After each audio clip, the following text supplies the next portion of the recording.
Class 11 subject physics. Topic का नाम है दो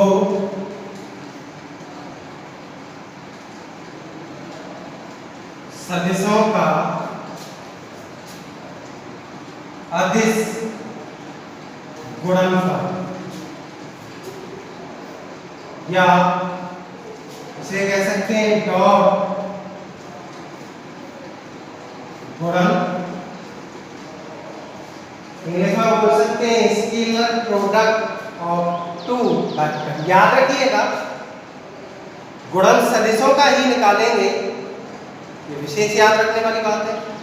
गुणन यहाँ सदिशों का ही निकालेंगे, चाहे वो सदिश गुणन है चाहे वो अदिश गुणन है। सदिश का ही गुणन निकालेंगे, चाहे वो सदिश गुणनफल है या अदिश गुणनफल है। तो हम बात कर रहे हैं अदिश गुणनफल की, scalar product of two vector. तो सबसे पहले याद रखेंगे कि जैसा हम गुणन निकालते हैं, मैंने बताया सदिशों का ही गुणन निकाला जाता है। तो दो सदिशों का अगर हम सदिश गुणन निकाल रहे हैं तो हमेशा सदिश राशि होती है। जैसे सदिश गुणनफल को हमेशा क्रॉस से व्यक्त किया जाता है, क्रॉस बोला जाता है। अदिश गुणनफल को डॉट से रिप्रेजेंट करते हैं। तो अगर हम बनागुण की बात करते हैं तो tau vector equal to R vector cross F. तो यहां देखिएगा कि ये क्रॉस प्रोडक्ट है। अब क्रॉस प्रोडक्ट का मतलब होता है वेक्टर प्रोडक्ट, सदिश गुणन। तो सदिश गुणनफल से जो राशि निकल के आई है ये सदिश राशि है, यानी बलागुण सदिश राशि होता है। दूसरा आप याद रखिएगा,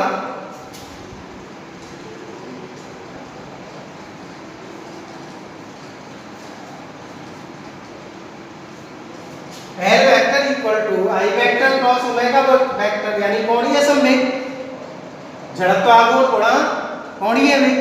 तो ये कोणीय वेग और जड़त्व आघूर्ण का जो गुणनफल है ये सदिश गुणनफल है, और राशि क्या है कोणीय संवेग की सदिश राशि। तो याद रखना कि अगर हम सदिश गुणनफल कर रहे हैं तो सदिश राशि प्राप्त होगी, अदिश गुणनफल कर रहे हैं तो अदिश राशि प्राप्त होगी। जैसे W बराबर F vector dot B vector. कार्य F वेक्टर यानी बल, B वेक्टर विस्थापन, दोनों सदिश राशि है। डॉट का मतलब पता पड़ गया अदिश गुणनफल कर रहे हैं तो राशि कैसी आई, अदिश, कार्य अदिश राशि होता है। तो ये मेन चीज होती है कि हम जैसा गुणन करते हैं राशि वैसी प्राप्त होती है। तो दो सदिशों का अदिश गुणनफल है, अदिश राशि ही प्राप्त होगी, याद रखिएगा। दो सदिशों का अदिश गुणनफल एक अदिश राशि होती है।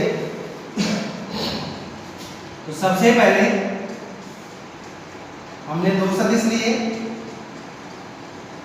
वेक्टर ए और ये वेक्टर बी, और ये दोनों सदिशों के बीच में एंगल बन गया, ठीक है। आपको मैं एक और वर्ड बताऊं, जो हम कॉस और साइन या टेन कॉट सेक कोसेक जो त्रिकोणमितीय अनुपात यूज करते हैं तो ये शॉर्ट फॉर्म होती है। जो कॉस है वो कोसाइन, जिसे हिंदी में बोलते हैं कोज्या, इसका संक्षिप्त रूप होता है साइन, ऐसा ही है साइन, जिसका हिंदी मतलब होता है जा, इसका संक्षिप्त रूप। तो हमें ये भी पता होना चाहिए कि कोसाइन का संक्षिप्त रूप यानी कोज्या का कॉस होता है, साइन यानी जा का संक्षिप्त रूप साइन होता है। तो सबसे पहले दो सदिशों का कैसा गुणन निकाल रहे हैं, सदिश गुणन निकाल रहे हैं। तो दो सदिशों का अदिश गुणन एक अदिश राशि होती है। ये मैंने आपको पहले ही बता दिया। अब डेफिनेशन हम सूत्र से बना सकते हैं। अब कैसे बनाएंगे, A vector dot B vector, vector A का परिमाण इंटू वेक्टर बी का परिमाण cos थीटा। और आपको याद होना चाहिए कि ये वेक्टर का परिमाण मैंने एकदम बता दिया है वीडियो में, ए होता है और बी वेक्टर का परिमाण भी होता है। यानी जब मैग्नीट्यूड निकाल दिया जाता है तो वो क्वांटिटी स्केलर हो जाती है। तब क्या हो जाएगा, A vector dot B vector बराबर A B cos theta. Scalar product है, अदिश राशि प्राप्त होगी तो इसमें डायरेक्शन का तो मतलब ही नहीं है, दिशा तो हो ही नहीं सकती है, क्योंकि हमें क्वांटिटी कैसी प्राप्त हो रही है, स्केलर अदिश राशि प्राप्त हो रही है। तो दो सदिशों का अदिश गुणनफल अदिश राशि होता है, ये तो मैंने बता दिया। जो ध्यान दें उन दोनों सदिशों के बीच बने कोण, हम यहाँ देख रहे हैं ए वेक्टर का परिमाण और बी वेक्टर का परिमाण और cos थीटा, इन तीनों का क्या हो रहा है, गुणा हो रहा है। और cos थीटा, थीटा है क्या, थीटा है दोनों सदिशों के बीच बना कोण। तो दोनों सदिशों के बीच बने कोण की कोज्या, दोनों सदिशों के बीच बने कोण की कोज्या और उन दोनों सदिशों का जो परिमाण है इन सभी का गुणनफल ही किसके बराबर है, अदिश गुणनफल के बराबर है। तो कैसे लिखेंगे, दो सदिशों का अदिश गुणनफल एक अदिश राशि होती है जो उन दोनों सदिशों के परिमाण तथा उन दोनों सदिशों के बीच बने कोण की कोज्या यानी कोसाइन के गुणनफल के बराबर होता है। एक बार दोबारा से समझ लीजिए। सबसे पहली बात, दो सदिशों का अदिश गुणनफल निकाल रहे हैं तो अदिश राशि हो गया। ये क्या है, इन दोनों सदिशों का परिमाण है, वही मैंने लिखा है, उन दोनों सदिशों के परिमाण। थीटा क्या है, उन दोनों सदिशों के बीच बना कोण है। cos क्या है, कोण की कोज्या है। और इन तीनों का क्या है, गुणनफल है। तो वही मैंने लिखा है, दो सदिशों का अदिश गुणनफल एक अदिश राशि होती है जो उन दोनों सदिशों के परिमाण तथा उन दोनों सदिशों के बीच बने कोण की कोज्या इन सभी के गुणनफल के बराबर होता है। तो ये हमारा क्या निकल के आया है, ये हमारा है स्केलर प्रोडक्ट, डॉट गुणन या अदिश गुणन। इसकी कई सारी प्रॉपर्टीज होती हैं, कई सारे गुण होते हैं। सबसे पहला गुण, ये क्रम विनिमय यानी कम्यूटेटिव नियम का पालन करता है। मैथ की एक प्रॉपर्टी होती है, सबसे पहले इसके गुणधर्म प्रॉपर्टीज। नंबर 1, यह क्रम विनिमय नियम का पालन करता है। आपको मैं एक बात बता दूं, क्रम विनिमय नियम यानी कम्यूटेटिव होता है क्या है? जो क्रम विनिमय नियम है जोड़ में चलता है या गुणा में चलता है। ना तो कभी ये भाग में चल सकता है ना घटा में चलेगा। जैसे आपने देखा होगा a डॉट b को हम b डॉट a लिख सकते हैं, यानी 2 गुणा 3, 3 गुणा 2 के बराबर है।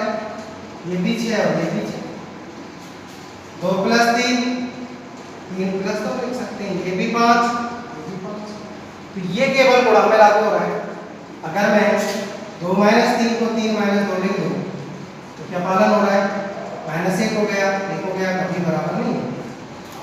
1/2 को 2/1 लिखते हैं, 1/2 का मतलब 0.5 और इसका मतलब 2 कभी बराबर नहीं। तो कहने का मतलब है जो कम्युलेटिव लॉ है क्रमबद्ध नियम वो ना तो घटाव में लागू हो रहा है ना भाग में लागू हो रहा है, लागू हुआ है गुणा में या जोड़ में। तो हमें क्रमबद्ध नियम किसमें निकालना है? सदिशों का निकालना है। एक और बात याद रखिएगा, अगर आपसे कोई कह दे कि इस पर एंगल कितना बना, कोण क्या बन रहा है, तो याद रखिएगा ये एक सेगमेंट रेखाखंड लाइन सेगमेंट और रेखाखंड पर कोई कोण नहीं बनता है। बहुत से कह देते हैं, बच्चे कहते हैं कि इस पर 180 अंश का कोण बना है। बेटा जब तक अर्थचाप नहीं होगा, जब तक हम किसी भी पॉइंट से अर्थचाप नहीं लगाएंगे तब तक 180 अंश का कोण नहीं बन सकता। एक लाइन सेगमेंट पर जो एंगल होता है वो 0 होता है, कोण 0 होता है, याद रखिएगा। दूसरी बात याद रखना कि जो संपूर्ण एंगल होता है वो 360 अंश होता है। ए वेक्टर और बी वेक्टर, ए वेक्टर और बी वेक्टर के बीच में जो कोण बना है वो थीटा है। अगर मैं आपसे पूछता हूं कि ए और बी के बीच में कोण थीटा बन रहा है और बी और ए के बीच में, बी वेक्टर और ए वेक्टर के बीच में कोण कितना बनेगा, तो बच्चे सभी थीटा ही बताएंगे कि सर ए से बी के बीच में जो बना है थीटा, तो बी से ए के बीच में कोण थीटा। भाई नहीं, एंगल इस तरफ से ऐसे बन रहा है, तो बी से ए के बीच में थीटा है। अगर मैं इसको पूरा कर देता हूँ संपूर्ण इस तरह से, याद रखिएगा अभी मैंने बताया संपूर्ण कोण कितना होता है 360। तो जब थीटा है ए से बी के बीच में, तो बी और ए के बीच में क्या होगा, 360 में से थीटा काट दो, 360 माइनस थीटा, याद रखना है। ए और बी के बीच में कोण थीटा बन रहा है, तो बी और ए के बीच में 360 माइनस के थीटा, इस बात का विशेष ध्यान रखना।